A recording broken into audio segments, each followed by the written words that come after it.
I love cities. I love the energy and the magic that occur when big ideas and creativity come together. When I land in a new city, my heart starts beating thick and blood starts running through my body, and I can feel that.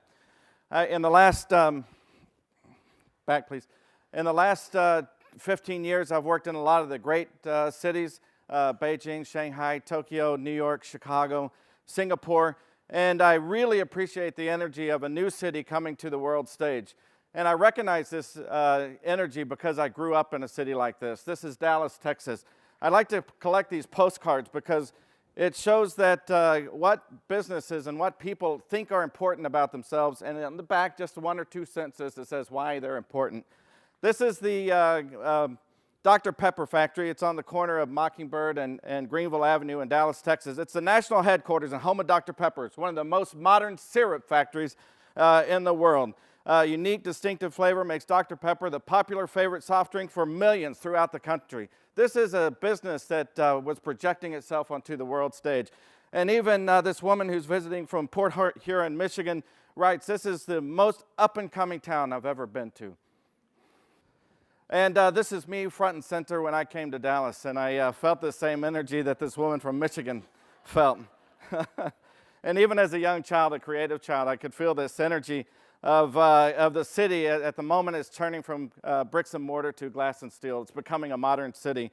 And the buildings, the postcards, they're writing about themselves. They're using their architecture to talk about the strength in their business. Republic Bank has $40 million of strength.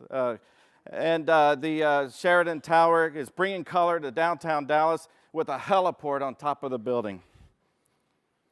And the burgeoning city popping up from the horizon line.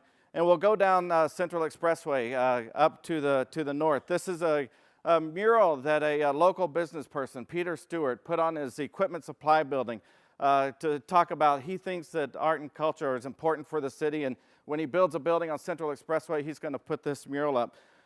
This mural now is at the entry court of the Dallas Museum of Art. Holiday Inn built a thin shell concrete structure to shade its all glass walls. And the first suburban office building, the Meadows building, with beautiful balconies that overlook the city of Dallas.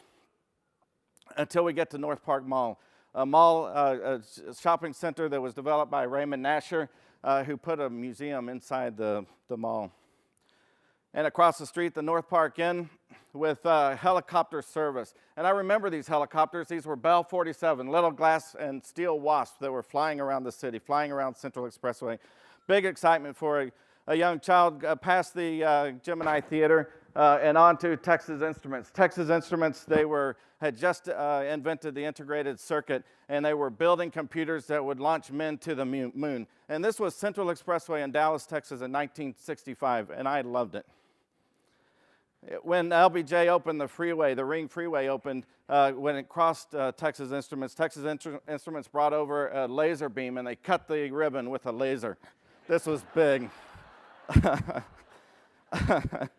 So there's this magic that happens when people and places get together, and that's what I think is important for us now. And really, there's a sweet spot when these people and places start to overlap together. We know there's something special about New Yorkers and about Chicagoans. And people, we know what people and places linked together are. So the overlap are the things I think that make us human, things that make us desire, things that delight, things that are beautiful.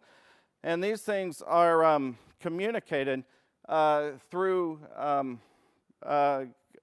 over time as we think about these places. These are the things that last in a city. These are the Central Parks, the Rockefeller Centers, the pyramids, the cave paintings, the Eiffel Towers.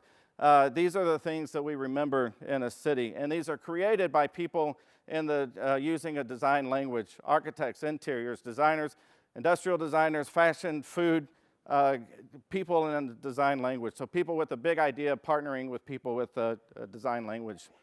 So if we look at, if we know what makes great cities, then we can look at who caused that to happen, and then how do they do it. And finally, if we know all that, what can we do? So I want to go through 3 examples of Dallas, things that were on this freeway. in the 1960s. Raymond Nasher, when he was developing NORTHPARK Center, said, "We put a peg into the whole master plan of the future." That was his vision of Dallas. It started in a cotton field at the corner of Northwest Highway and Central Expressway. Got together with talented national architects and talented local architects and built the shopping center, one of the first enclosed shopping centers in the country, and filled it with daylight, something that humans like, something that we people love. Commissioned sculptures around the grounds and inside the building, places where people could come and shop and also have a very cultural experience. His idea was that more people would get to know culture and get to know art inside of a shopping center than they would at a museum. And so kids for generations now have played at the mall, with the mall and on the sculptures. And elements, fountains that delight and cause wonder for children. So what he said about his shopping center is, we're creating an alumnus instead of a consumer. Consumers come and go, but alumnus want to come back and always be a part of the place. So I shot these photographs last week. NORTHPARK is one of the most successful shopping centers in the country. Neiman Marcus and Dillard's, this is their top producing stores, specialty retail shops. These are the highest square foot producers in the city. The NORTHPARK Center is the top attraction in the city of Dallas. And as an anchor store in that mall is Neiman Marcus. Stanley Marcus, the longtime head of that organization, said, "Any store can dress a few women beautifully. We want to address a whole community beautifully." So he had a different idea about how to make a community beautiful, not just a few people within the community. And by the time that Neiman's and the mall had opened, Stanley Marcus had a long history of bringing people who understood style and fashion from around the world into Dallas, Texas. Sophia Loren, Grace Kelly, and designers, working with designers, Gloria Vanderbilt, Bill Blass, Anne Klein, Coco Chanel, and bringing them to this exciting city, and then they would go out and talk about this great place, Dallas, Texas, that's developing in the South. The first international flight into Love Field was an Air France flight that brought Coco Chanel to Dallas. And there were these great fortnight events where Neiman's would bring countries and cultures to the city, one per year, went on for 30 years. France, Spain, Italy, Japan, and would teach people about other cultures and other places in the world, and start to develop a jet-set culture that would want to go see these places and understand culture beyond what we had in Dallas. And when he built NORTHPARK Mall, he hired Eero Saarinen, the architect of the TWA terminal in JFK Airport and the Gateway Arch in St. Louis, somebody who could really create a beautiful building for him. And when they opened, they hired a sculptor, Charles Forsberg, to develop an exhibition space. Eleanor Lemaire to design the store, to plan the stores, and they mixed artwork and furniture by Hans Wagner, the peacock chair, and Arnie Jacobsen, the swan chair. So bringing things that were designed and valuable from around the world and putting into the culture, into the context of these stores. Beautiful places so people could look back onto landscape courtyards. When the store opened, galleries submitted proposals for artwork that would go around the facility, landscaped, much of it by Stanley Marcus's mother, who was a master horticulturalist. And when he wrote about his building, he wrote the architect Bill Caudell down in Houston. It's the last, you'll enjoy seeing the last building that Eero Saarinen designed. It's a perfect beauty. And about the same time, Braniff International was a mail carrier, international mail carrier and shuttle service, Airways, and they were looking to do something new and beautiful as well. And in 1965, the annual report for Braniff said this: people appreciate technology, but they love beauty. Braniff International is creating the most beautiful airline in the world. We hired Emilio Pucci to design our uniforms. Our hostesses wear reversible coats of almond green and apricot, space helmets to keep out the rain, red space suits, and sometimes something a little more comfortable. And we hired Alexander Gerard to do our planes. We have blue planes, orange planes, yellow planes. You can fly with us 7 times and never fly the same color twice. Inside 7 different color schemes. And since we fly to Mexico and South America, art from Peru, Brazil, and Argentina. Cha-cha-cha. Braniff International announces the end of the plain plane. We won't get you where you're going any faster, but it'll seem that way.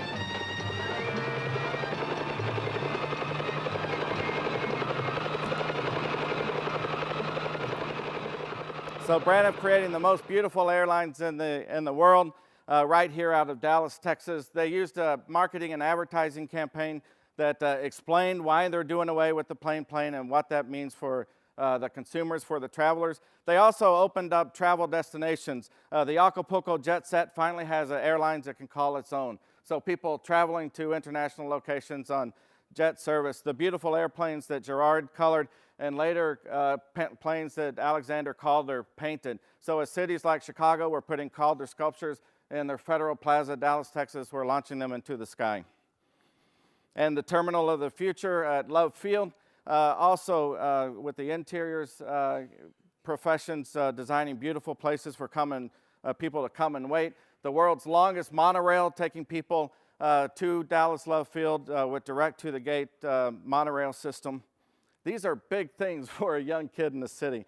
Braniff Airways national headquarters that overlooked Love Field and Exchange Park. A beautiful, sustainable building with sunshades that shield the windows and beautiful modern details. So this is Dallas up and coming. And the flight attendants. So we saw the Pucci outfits that would change over the course of the flight. And so how are these young women going to learn, coming from the countryside, learn how to be cosmopolitan women? There was this building, it's on the corner of the Tollway and Wycliffe, of these women that would train them to become jet set flight attendants. So these video I took just the other day, conversation pits for people to talk amongst themselves with their dates, talking about the luxury lifestyle, the resort lifestyle, and with balconies from the guest rooms overlooking the city. So not only are they just teaching them, they're showing them about progressive city. After high school, I left Dallas. I went to architecture school, then went to Chicago, worked for a firm in a Mies van der Rohe building on the edge of Lake Michigan, and had a beautiful experience there. Worked as the head of their global K-12 practice, international design firm Perkins & Will, and we created innovative learning environments across the world. And I was transferred back here with a commission to design a middle school in the Dallas Independent School District bond program. It was a $1.4 million bond program, and this is the postcard we created for the city of Dallas. The bond program, everything is set, the spaces are set, the size of the building is set, the budget is set, because all the buildings in the bond program are equal. And these are some of the other buildings that were produced as a part of that bond program. And this is the site we had. It's on the south side of Dallas, largely abandoned car dealerships. There was Bad Boys Custom Hydraulics Shop right on the corner where you could get gold plating or silver plating on your car. And knowing this about the neighborhood, we set to work to see what can we do. We know there was the garages on the west of the site. There was a 7-Eleven where men worked to, stopped every day to pick up work. If you drive with a pickup truck, these guys would hop in the back for work. And there was the highest arrest rates for prostitution in the city on the northeast corner the year that we started. But then we started, what's positive about the neighborhood? There's Townview Magnet School that's 4 blocks away. It has 2 of the top 10 high schools in the country in it. There's the Bishop Arts District just to the west that is an exciting arts district. The Dallas Zoo is just to the south. The city is to the north. There's buildings by I.M. Pei, Philip Johnson. It's the Commerce Center. It's the Energy Center of Dallas. And kids can overlook the city, even this beautiful building that we're in. There's Fair Park, the largest collection of deco buildings in the country. and this beautiful Ferris wheel, the healthcare center, and the DFW airport. And so we know all these are part of the assets that we had to work with. And then we divided the site north to south. We pushed the building to the north, and that allowed us to create two zones on the site. The one on the south would be big play fields, and the one on the north would be a urban plaza. And that gesture then starts to signal what can happen around the neighborhood as other people develop properties. Some might want to come close to the street. Some might want to pull back and create a place for more people to gather in this special part of the city. And that allowed us to then put the public space to the south side of the building so that all the people, when they come out, would have access to the play fields and the sports park. And then what that does is creates a place for the classrooms on the north side of the building, which is really important because of daylight can come in and light the classrooms, which is shown to improve student performance. But also what it does for Dallas is it opens up the classrooms so that every student in this school has a sweeping view of the skyline of Dallas. So it takes them from this neighborhood with Bad Boys Custom Hydraulics to seeing the city for what it could be. This is the completed school. You can see the urban plaza to the front and the playfields to the south. Every classroom, the children can see the sweeping view of the city, not unlike the Braniff Flight Attendants College. Views through the building that allow students to know their place in the city even as they're moving through the building. Beautifully daylit spaces that become beacons for the community and their parents to enter at the night. So this is, and then a large billboard the scale of the city so that students can feel pride about their school when they're driving by with their friends and their parents. And a big window in the library to look over the whole city. So this is the postcard. We've looked at a transplant from Boston that created a shopping center and put a museum in it. We looked at a man, Stanley Marcus, that worked in his family's dress shop that transformed how Dallas looked and felt on the international fashion scene. And we looked at Brandon Airways that made the most beautiful airlines in the world.